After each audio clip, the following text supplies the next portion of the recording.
तुमचं वय कितीही असो, लहान मुलं सोडून बाकी सगळ्यांनी फक्त त्यांना खूप अति जास्त वजन झालं असेल, तर फक्त हे 1 ग्लास हे पाणी प्यायचंय.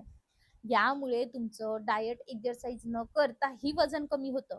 तुमच्या शरीरामध्ये एवढा आळस आलेला असतो, की तो आळस आल्यामुळे आपण एकाच ठिकाणी जास्त वेळ बसून राहतो. माहिती असतं आपल्याला, की आपलं वजन वाढलेलं आहे, पण तो आळस आणि जो कंटाळा असतो ना, तो नेक्स्ट लेव्हलचा असतो. आणि जर तुम्ही हे पाणी पिऊन जर तुमचं इनिशियल 4 ते 5 किलो वजन कमी झालं, तर तुमची एनर्जी बूस्ट होते आणि तुम्हाला आपोआपच छान असा जो काही तुमचा आळस आहे, तो दूर लोटला जातो. एनर्जी येते, जोश येतो आणि बरोबर तुम्ही वॉकिंग करायला लागता, एक्सरसाइज करायला लागता किंवा ओव्हरऑल दिवसभर तुम्ही ॲक्टिव्ह राहायला लागता. मग हे करणं खूप सोपं आहे. एकदा बनवून ठेवा. तुम्हाला रोज-रोज करायचं काम नाही. फक्त त्यामध्ये पाणी टाका, भिजत ठेवा आणि सकाळी उठल्याबरोबर गरम करून प्या. खूप ईझी आहे. पावसाळा सुरू आहे त्यामुळे क्वांटिटी एकदम कमी करतोय. मॉइश्चर खूप असतं पावसाळ्यामध्ये त्यामुळे हे खराब व्हायला नको म्हणून आपण ह्या गोष्टी करतोय. यामध्ये जे इन्ग्रीडियंट लागणार आहे ते इन्ग्रीडियंट आधी तुम्हाला सांगते, मग याचं महत्त्व तुम्हाला समोर सांगते. 1 चमचा आपण इकडे घेतलेले आहेत धने. सेम पद्धतीने 1 चमचा आपल्याला घ्यायची आहे सोप. सोप माझ्याकडे जी आहे ती भाजलेली सोप होती म्हणून मी ती घेतलेली आहे. तुमची आपली साधी सोप आपल्याला घ्यायची आहे. 1 चमचाच आपल्याला जिरं घ्यायचं आहे. सगळं जे आहे प्रमाण मी एकाच पोह्याचा जो चमचा असतो ना, त्याने मेजर करते आहे आणि त्यानेच घेते आहे आणि धने, सोफ आणि जिरं याचं तिन्हीचं प्रमाण जे आहे मी सेम घेतलेलं आहे 3 चमचे. आणि अर्धा चमचा आपल्याला ओवा घ्यायचा आहे. ओवा पण आपण 1 चमचा घेऊ शकतो. पण काय होतं, की ओवा हा गरम पडू शकतो किंवा ज्यांना उष्णता भरपूर आहे, मुळव्याधचा त्रास आहे, अशांसाठी थोडंसं ओवा गरम पडू शकतो. त्यामुळे ओवा आपण अर्धा चमचा घेतलाय. गोकर्णाची फुलं, सुकलेली फुलं आहेत ही 1 चमचा घेतली आहेत. याची लिंक मी ना प्रॉडक्ट टॅग केलेला आहे. तुम्ही तिथून नक्की घ्या. हे ऑनलाईन इझिली मिळतं किंवा तुम्ही गावाकडे राहत असाल तर मी इथे ताजं-ताजं फुल जेव्हा आपण दुसरी प्रोसेस करतो तेव्हा कधी टाकायचं ते तुम्हाला सांगते. पण ही सुकलेली फुलं असेल तर बेस्ट म्हणजे बेस्ट आहे. हा वेल सुद्धा तुम्ही तुमच्या घरी लावू शकता. ज्यांना कोणाला शुगर आहे त्यांच्यासाठी एकदम बेस्ट आहे. हे 1 चमचा घेतलं आणि तुम्हाला ओव्हरऑल हे नाहीच आहे तुमच्याकडे गोकर्णाची फुलं, तर ती सरळ तुम्ही स्किप सुद्धा करू शकता. पण ज्यांना शुगर आहे त्यांनी तर आवर्जून ही फुलं घेतलीच पाहिजे. त्यानंतर आपण टाकतो आहे दालचिनीचा तुकडा. त्याचे असे काप करून आपल्याला टाकायचे. लक्षात घ्या जेव्हा आपण इन्ग्रीडियंट यामध्ये टाकतोय तेव्हा गॅस बंद ठेवा किंवा जे कढई आणि पॅन तुम्ही घेतलेला आहे ते गरम करून घ्या. त्यानंतरच तुम्हाला ह्या गोष्टी टाकायच्या. त्यानंतर फक्त 2 काळी मिरी घेतली आहेत. तुम्हाला जर उष्णता सहन होत असेल तर तुम्ही जास्त घेतली तरी चालेल. माझ्या शरीरामध्ये पण भरपूर उष्णता आहे. पण ही काळी मिरी आपलं मेटाबॉलिझम खूप जबरदस्त पद्धतीने बूस्ट करते त्यामुळे फक्त 2 टाकले. आता एकदम मंद आच करायची आहे आणि मंद आचेवरती आपल्याला हे भाजायचे. आता एका गोष्टीची काळजी घ्यायची. मी असं का बोलले, की जेव्हा तुम्ही इन्ग्रीडियंट घेता तेव्हा तुम्हाला गॅस बंद ठेवायचा आहे. कारण जेव्हा आपण इन्ग्रीडियंट घेतो तेव्हा कोणता इन्ग्रीडियंट पहिला जातो किंवा दुसरा जातो किंवा कधी कोणता इन्ग्रीडियंट किंवा पदार्थ छोटा असतो किंवा कोणता मोठ्या आकाराने असतो. त्यामुळे कधी काय होतं जळून जाऊ शकतात आणि कोणते कोणते पदार्थ हे कच्चेच राहू शकतात. त्यामुळे एकदा आधी सगळं मेजर करून घ्या किंवा सेपरेट भाजा किंवा कसंही भाजा.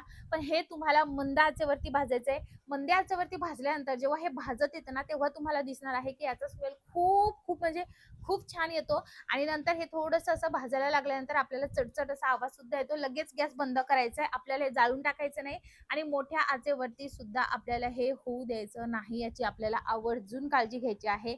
मंद आचेवरतीच आपल्याला हे होऊ द्यायचं आहे.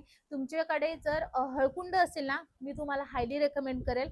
अर्ध हळकुंड तुम्ही यामध्ये फोडून टाकू शकता. खूप जबरदस्त रिझल्ट येतो हळकुंडाचा सुद्धा. यामुळे इन्फ्लामेशन दूर होतं. आता यामध्ये आपण टाकलेला आहे 1 चमचा धने. धने आपल्या शरीराला थंडावा देण्याचं काम करतं, मेटाबॉलिझम डायजेशन बूस्ट करतं आणि ओव्हरऑल आपल्या पोटाची चरबी कमी करण्यास खूप मदत करतं. दुसरा इन्ग्रीडियंट आपण टाकला होता सोप. सोप सुद्धा आपल्या शरीराला थंडावा देतं, पण आपलं डायजेशन प्रॉपर पद्धतीने करून आपली चयापचय क्रिया वेगवान करतं. त्यानंतर आपण टाकलं जिरे. पोटाची आणि जी काही मांड्याची एकदम जिद्दी चरबी असते, ती चरबी जी आहे ती प्रॉपर पद्धतीने वितळण्याचं काम हे जिरे करतं. डायजेशन आणि त्याचबरोबर मेटाबॉलिझम प्रॉपर करतं. त्यानंतर आपल्याला हे थंड झाल्यानंतर मिक्सरच्या भांड्यामध्ये टाकायचं आहे आणि याची छान अशी आपल्याला जाडसर अशी पूड करून घ्यायची. लक्षात घ्या मी काय शब्द वापरला आहे, जाडसर पूड करून घ्यायची आहे. एकदम मोठं म्हणजे एकदम आपल्याला बारीक फाईन करायची नाही. असं का? तर हे आपण वेगळ्या पद्धतीने करणार आहोत. लक्षात घ्या या पद्धतीने किंवा पेक्षा थोडी अजून जाडी असली पूड तरीही चालेल.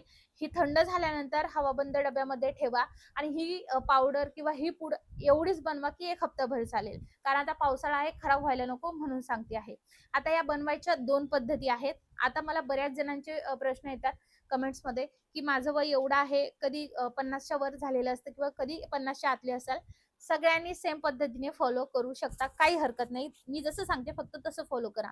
आता 2 पद्धतीने करू शकता. पहिली पद्धत म्हणजे ज्या दिवशी तुम्हाला लक्षात नाही राहिलं, की तुम्हाला हे बनवायचं होते किंवा रात्री भिजत घालायचं होतं, तशा वेळी सकाळी उठल्याबरोबर 1 ग्लास गरम पाणी करायला ठेवायचं आहे आणि त्यानंतर त्यामध्ये ती पावडर टाकायची आहे.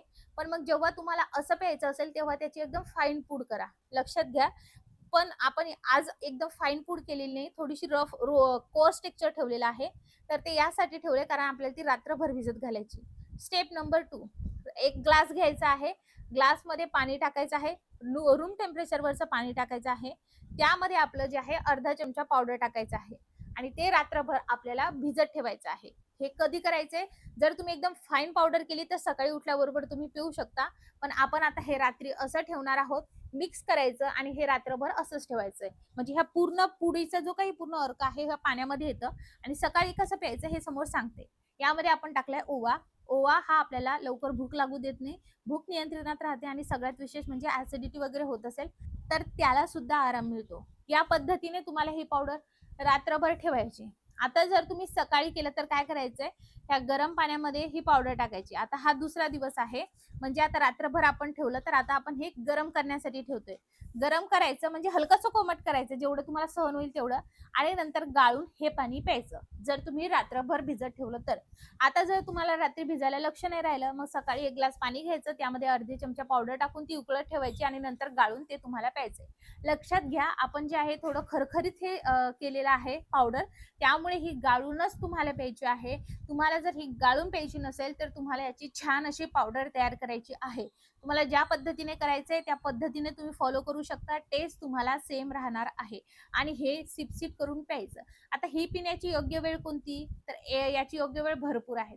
सकाळी उठल्याबरोबर उपाशी पोटी प्या, जेवण झाल्यानंतर 45 मिनिटांनी प्या किंवा मग रात्री झोपण्याच्या आधी प्या. तुम्ही कधीही हे ड्रिंक पिऊ शकता. खूप जबरदस्त आहे. फक्त 2 पेक्षा जास्त वेळ आपल्याला हे ड्रिंक प्यायचं नाहीये.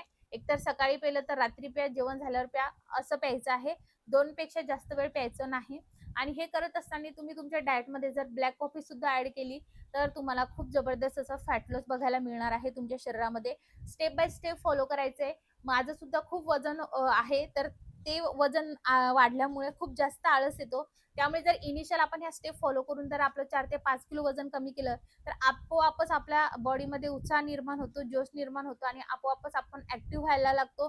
डाएटकडे फोकस करतो आणि नंतर आपण बरोबर एक्सरसाइज सुद्धा करायला लागतो. त्यामुळे जे पहिले इनिशियल 2 ते 3 किलो जरी कमी झालं ना, एक वेगळ्याच प्रकारचं मोटिवेशन येतो. मग काही कमेंट असेल तर नक्की कमेंट करा. चलो बाय.